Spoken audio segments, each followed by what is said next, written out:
Tulisan ini saya ambil dari hasil karya Larry King, salah satu host acara talk show yang sangat terkenal, yang menyebutkan tentang 8 ciri pembicara terbaik. Apa itu? Yang pertama, pembicara terbaik itu mereka memandang sesuatu hal dari sudut pandang yang baru. Mengambil titik pandang yang tidak terduga pada hal-hal yang umum. Wah, ini hebat juga nih.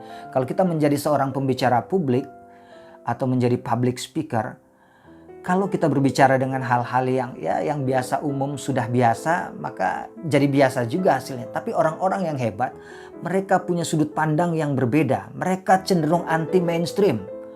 Kalau orang-orang bicara tentang tips bagaimana meraih kesuksesan, tips bagaimana menjadi hebat, mereka justru bicara tentang bagaimana supaya Anda bisa gagal dalam hal apapun. Bisa begitu.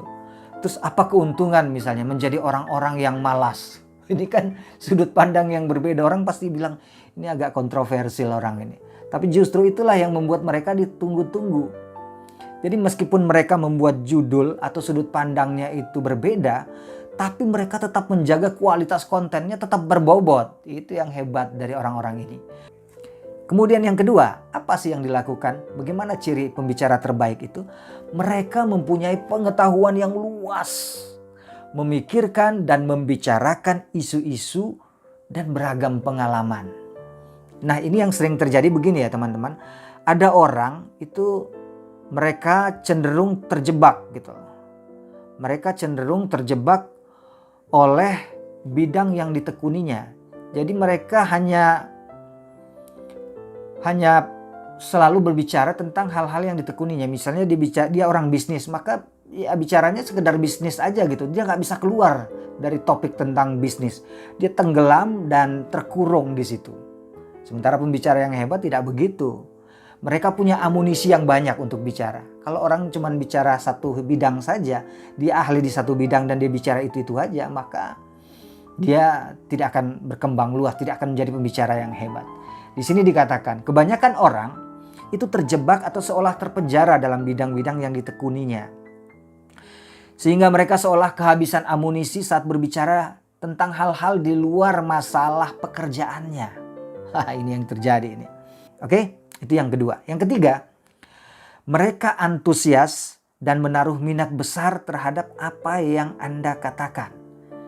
Jadi pembicara hebat itu, saat dia berbicara dengan orang lain, mereka benar-benar menempatkan diri sebagai pendengar yang baik. Saat orang berbicara, dia dengar, dia perhatikan benar apa yang dikatakan orang. Dia menaruh minat yang besar. Meskipun sebenarnya dia nggak minat sebenarnya. Karena itu bukan sesuatu hal yang disukainya. Tapi karena dia adalah seorang pembicara yang hebat, dia bukan sekedar mengikuti egonya. Karena gua nggak suka, karena saya nggak suka apa yang kamu bicarakan, saya nggak peduli. Tetap dia dengarkan.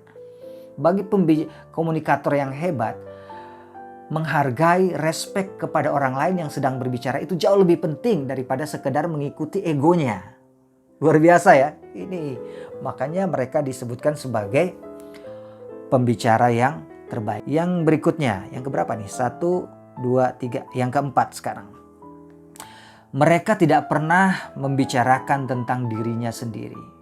Nah, teman-teman sekalian, hal-hal yang paling asik untuk dibicarakan adalah bicara tentang diri sendiri. Oh, saya tuh orangnya begini-begini. Kita pengen berbicara tentang diri kita sebanyak-banyaknya biar orang tahu betapa hebatnya kita, betapa asiknya kita, atau betapa menderitanya hidup kita, atau apalah tentang diri kita untuk kita mencari perhatian orang lain. Biasanya begitu. Tapi pembicara yang hebat, mereka tidak berbicara tentang dirinya sendiri. Mereka tidak berbicara tentang, tapi mereka cenderung memancing orang yang diajak bicara itu untuk berbicara tentang dirinya. Wah, ini hebat ya. Dia tidak bicara tentang dirinya, tapi kepada siapapun dia berbicara, dia memancing orang itu supaya bicara tentang dirinya. Dia ingin orang itu menjadi pembicara yang asik. Dia ingin orang itu asik berbicara sehingga orang nanti si teman bicara itu merasa bahwa dia ini adalah orang yang asik diajak bicara. Jadi karena dia tahu orang paling suka bicara tentang dirinya, maka dia memancing orang lain untuk berbicara tentang dirinya. Next, Pernahkah teman-teman berbicara kepada seseorang dan orang yang diajak bicara itu menunjukkan minat dengan menanyakan hal-hal yang Anda jelaskan? Bagaimana perasaan Anda? Kita bicara tentang sesuatu nih. Oh, hobi kita atau apa saja tentang sesuatu. Tiba-tiba orang bilang, wah masa sih? Oh bisa gitu ya? Wah, kita pun makin jadi bersemangat kan. Berarti orang itu adalah komunikator yang hebat. Dia mampu membuat kita semakin antusias terhadap apa yang kita bicarakan. Jadi ingin lebih tahu terhadap apa yang dikatakan lawan bicara. Teman bicara sebenarnya lebih bagus ya, teman bicara. Jadi orang berbicara, dia menunjukkan sikap ingin tahu. Dengan bertanya, dengan menunjukkan bahasa tubuh yang perhatian terhadap apa yang dibicarakan. Dengan mengulang lagi, oh maksudnya begini ya. Itu hebat sekali. Dan yang berikutnya adalah mereka menunjukkan empati, berusaha merasakan apa yang lawan bicara rasakan. Wah ini hebat ini. Kemampuan berempati menunjukkan bahwa orang tersebut memiliki kepekaan nurani untuk mengerti dan ikut merasakan apa yang dirasakan oleh orang lain. Ikutlah gembira saat dia menunjukkan kegembiraan. Dan turut merasa sedih saat dia menunjukkan rasa sedih saat menyampaikan apa yang dia bicarakan. Jadi ikut merasakan apa yang dia alami. Inilah kelebihan dari pembicara-pembicara atau komunikator yang hebat. Dan dua lagi yang terakhir, yaitu mereka mempunyai selera humor. Wah, jadi memang tidak semua hal di dunia ini harus direspon dengan serius ya, dengan kaku gitu. Wah, tapi kadang juga ada hal-hal yang justru asik kalau kita bicarakan dengan sedikit lucu-lucuan gitu. Cuman nggak terlalu harus selalu melucu gitu, sehingga orang akan menilai kita, ini orang ngomongnya nggak pernah serius nih, lucu-lucuan mulu ini. Nggak gitu juga. Tapi bukan berarti harus serius terus gitu. Nah, orang-orang yang kaku tanpa selera humor itu seringkali dijauhi dalam pergaulan. Kenapa? Karena mereka sering dianggap sebagai orang-orang yang kurang asik diajak ngobrol. Apa terlalu serius orangnya? Kenapa nggak? Malas sama dia, terlalu serius, nggak ada inilah. Kaku banget gitu. Gak ada selera humor, kita udah ketawa terbahak-bahak, dia hanya diam aja gitu. Kayak gak ngerti, kan gak asik juga. Punyalah selera humor. Paling tidak ya meskipun kita bukan orang yang jago melucu, ya kita punya stok lah cerita-cerita lucu atau 2 atau 3 cerita lucu yang bisa kita sampaikan saat kita berinteraksi dengan teman-teman kita. Dan yang terakhir, pembicara yang hebat itu memiliki gaya bicara sendiri. Setiap orang itu punya gaya bicaranya sendiri.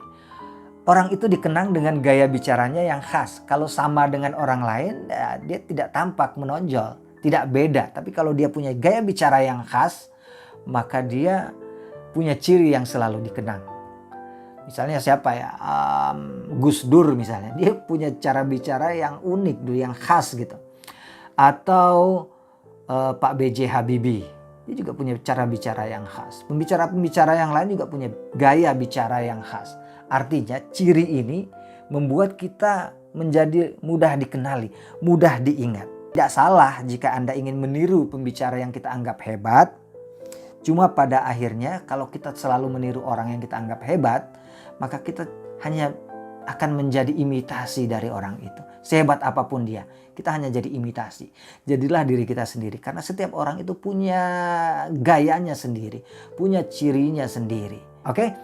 Teman-teman, itulah ciri-ciri dari pembicara yang terbaik yang ditulis oleh Larry King. Mudah-mudahan dengan kita tahu ciri-ciri ini, kita bisa mengembangkan diri kita, terus meningkatkan kualitas diri kita, meningkatkan skill kita untuk menjadi pembicara yang terbaik, pembicara yang menyenangkan bagi siapapun yang bertemu dengan kita. Sampai bertemu dalam episode berikutnya. Terima kasih.